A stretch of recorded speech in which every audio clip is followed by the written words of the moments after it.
Soyabon olish esdan chiqmasin, ertaga yomg'ir yog'adi. Assalomu alaykum aziz muxlis. Agarda bizning kanalimizda mehmon bo'lsangiz, bizga obuna bo'lishni unutmang.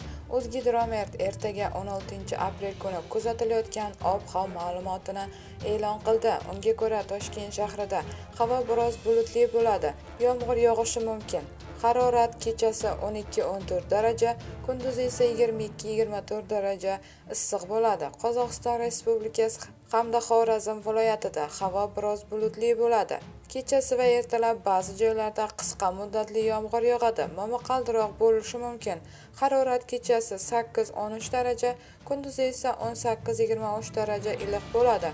Buxoro va Navoiy viloyatida havo biroz bulutli bo'ladi. Ayrim joylarda yomg'ir yog'ishi mumkin.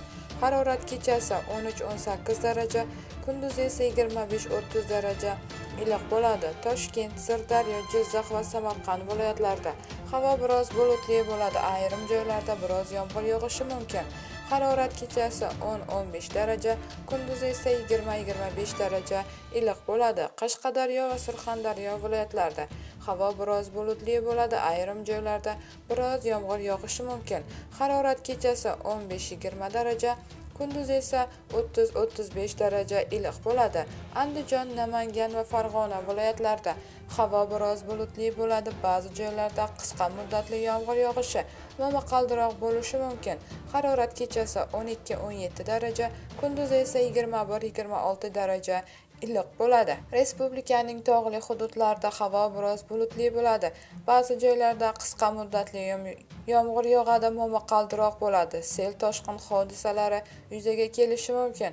Harorat kechasi 5-10 daraja, kunduzi esa 12-17 daraja iliq bo'ladi. Bu xabarni barcha do'stlarimizga jo'natib qo'yamiz hamda videomiz ostida bir dona like tugmasini bosishni unutmaymiz.